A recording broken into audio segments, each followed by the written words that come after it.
صحیح مسلم میں اوپر تلے 4 حدیث ہیں 6225 سے 6228 تک۔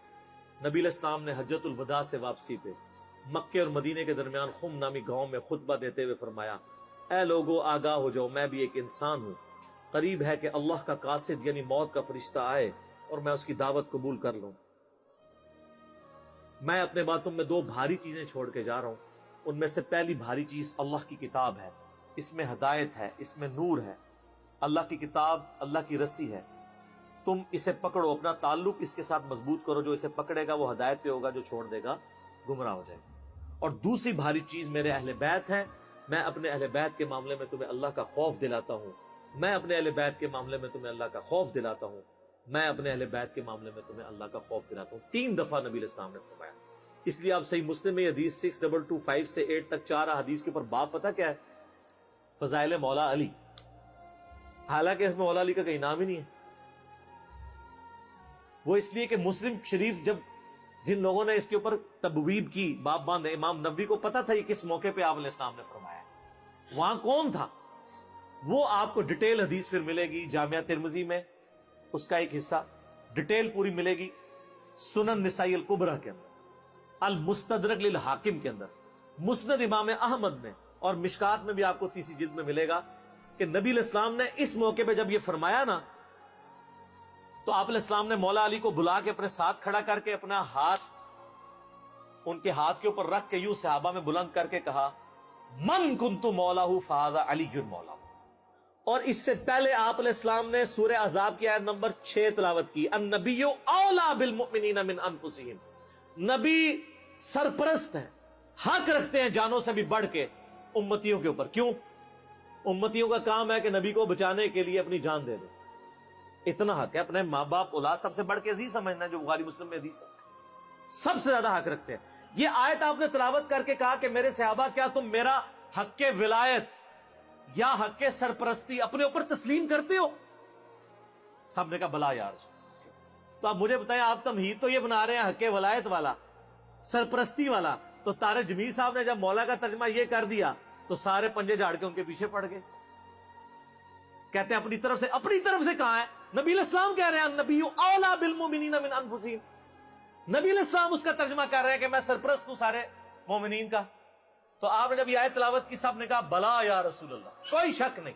تو آپ نے پھر فرمایا من کنت مولا ہوں، پھر جس کا سرپرست اور آقا اور مولا میں ہوں، فعلی مولا ہوں، پھر علی بھی اس کا مولا ہے۔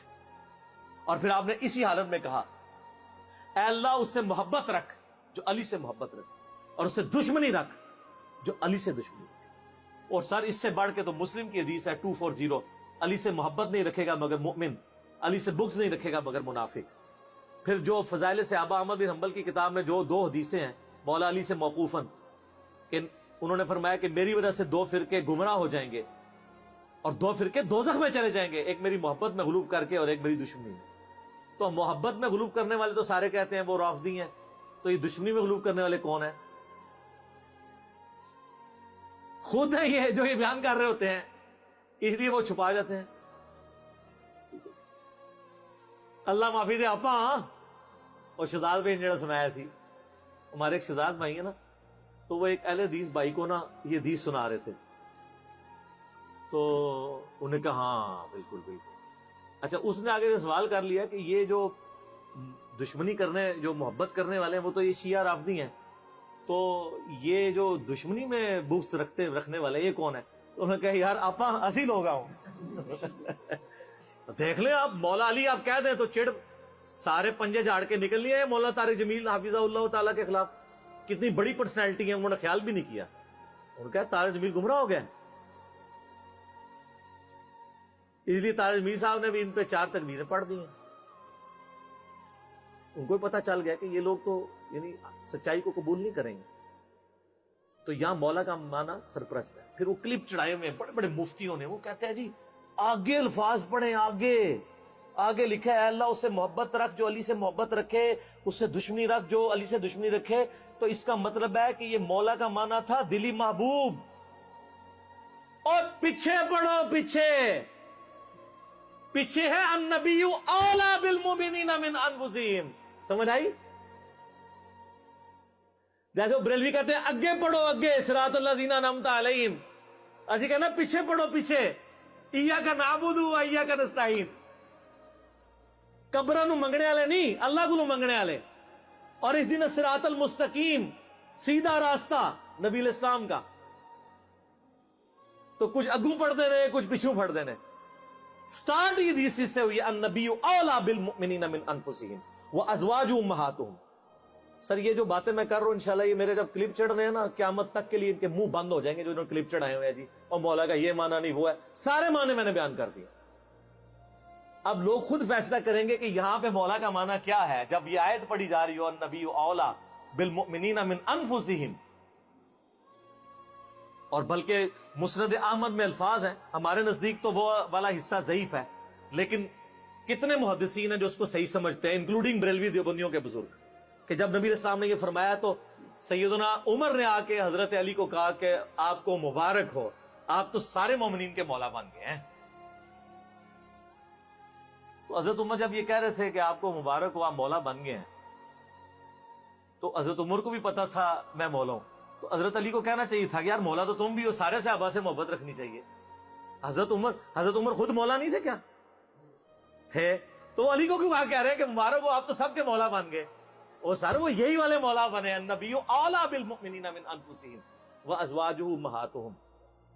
تو یہ اکثر کہتے ہیں کہ جی وہ علی مولا کہنے سے وہ جو ہے نا پھر وہ اس طرف لوگ چل پڑیں گے، تو سر وہ تو آپ اللہم صلی علی سیدنا و مولانا محمد پڑھیں گے تو وہاں تو مولا نہ ہے جو قرآن میں انت مولانا فانصرنا علی القوم الکافرین، تو آپ دروشی میں مولانا پڑھنا چھوڑ دیں گے؟ تو دیکھیں آپ اہل بیت کی دشمنی انسان کو کہاں تک لے جاتی ہے کہ آپ کو پھر بہت کچھ چھوڑنا پڑ جاتا ہے۔ تو بہتر یہ ہے کہ آپ صبح و شام تسبیح نہ نکالا کریں، صرف ایک دفعہ کہہ لیا کریں کیا نہ میں وہابی نہ میں بابی، میں ہوں مسلم علمی کتابی۔ نہ ہم سو کارڈ وہابی ہیں، کوئی علمی بات کرو سے وہابی کی گالی دے دیتے ہیں، اپنے زوم میں سے گالی سمجھتے ہیں، اور نہ ہم بابوں کا دفاع کرنے والے بابی ہیں، ہم علمی کتابی۔ تو مولا علی ہمارے مولا ہیں جی، اور انشاءاللہ ہمیں قیامت والے دن مولا علی کے ساتھ ہماری دعا ہے اللہ تعالیٰ ہمیں ان کے ساتھ محشور فرمائے، اہل بیت کے ساتھ محشور کرے، اور مولا علی کے دشمنوں کو، ان سے بغض رکھنے والوں کو آل امیہ کے ساتھ محشور کرے جن کی وہ طرفداری کر رہے ہوتے ہیں، ٹھیک ہے، تاکہ ان کو وہ کہتے ہیں بیان نہیں، وہ ایک اہل حدیث عالم مجھے کہنے لگے کہ یار وہ کٹر ناسبی تھے، پھر بعد میں جب وہ چینج ہوئے 60+ ایج ہے، کہتے ہیں میں نے جمعہ پڑھایا تو میرے ماموں بھی تھے جو اہل حدیث عالم تھے۔ یہ اہل حدیث کا حال ہے، دیوبندی بریلوی تو بےچارے بالکل ہی گئے گزرے ہوتے ہیں علمی طور پہ، پھر بھی اہل حدیث کی اپروچ پھر بھی علمی ہے، قرآن حدیث سے شغف ہوتا ہے۔ تو کہتے ہیں میں نے پہلی دفعہ زندگی میں محرم کا جمعہ فضائل اہل بیت پہ پڑھایا، تو کہتے ہیں اس میں میں نے حدیث بیان کر دی کہ علی سے محبت نہیں رکھے گا مگر مؤمن، علی سے بغض نہیں رکھے گا مگر منافق۔ تو میرا جو ماما جو عالم تھا مجھے کہنے لگا اے حدیث کتنے لکھی ہے؟ تو میں نے کہا مسلم شریف میں۔ کہنا لکھی ہوئی سی تو ضروری تو نہیں سی کہ بیان بھی کیتی جاندی، کہ اگر لکھی ہوئی تھی تو ضروری تھا بیان بھی کرتے۔ یہ سر لٹمس ٹیسٹ ہے، کسی جو کہتا ہے نا مجھے اہل بیت سے بڑی عقیدت ہے، نہیں ہم صحابہ کا بھی احترام کرتے ہیں اہل بیت کا، آپ اس کو ایک میسج کر دیں علی سے محبت نہیں رکھے گا مگر مومن، علی سے بغض نہیں رکھے گا مگر منافق، تو آپ اس کے رسپانس سے چیک کر لیجئے گا وہ کتنی محبت کرتا ہے۔ لیکن یہی آپ جعلی حدیث بنا لیں کہ ابو بکر عمر عثمان سے مومن ہی محبت رکھے گا اور اس سے دشمنی منافق ہی رکھے گا، آپ کو کچھ بھی نہیں کوئی کرے گا۔ آپ کسی اہل حدیث کی مسجد میں یہ وائٹ بورڈ پہ حدیث لکھ کے لگا دیں علی سے محبت نہیں رکھے گا مگر مومن، علی سے بغض نہیں رکھے گا مگر منافق، تو آپ دیکھیے گا پھر شام تک وہاں پہ گڑبڑ شروع ہو جائے گی کہ کوئی شیعہ لکھ گیا۔ اور حضرت ابو بکر کے لیے جعلی بنا کے لکھ دیں، کوئی تکلیف ہی نہیں ہوگی۔ آپ کو میں بتا رہا ہوں مینٹالٹی کیسے بنائی گئی ہے۔ تو جب جو بیماری ہوتی ہے نا اسی کا علاج ہوتا ہے۔ مجھے کہتے ہیں آئے دن ہر لیکچر میں رفع الیدین کا ذکر کرتا ہے، کبھی سورہ فاتحہ کی کوئی تلاوت کر دیا کرے، کوئی اتحیات سنا دیا کرے۔ بھئی جس میں مصیبت پڑی ہوئی ہے اسی کا ذکر کروں گا نا، فاتحہ تو پڑھ رہے ہیں، اتحیات بھی پڑھ رہے ہیں، چھوڑا رفع الیدین ہوا ہے تو میں رفع الیدین پہ زور دوں گا نا۔ یہاں پہ بھی سنیوں نے جو چھوڑا ہوا ہے میں نے اسی کے اوپر ہی زور دینا ہے نا۔ حضرت ابو بکر عمر عثمان سے تو کوئی سنی بغض نہیں رکھتا، مسئلہ یہاں پہ ہے۔ وہ کہتے ہیں ہم انکاری تو نہیں حضرت علی کی شانوں کے، ہم کہتے ہیں انکاری کا مسئلہ نہیں ہے، آپ اقراری نہیں ہیں۔ ہم کب کہہ رہے ہیں آپ انکاری ہیں؟ جتنے شد و مت سے آپ باقیوں کے لیے اقرار کرتے ہیں مولا علی کے لیے بھی کریں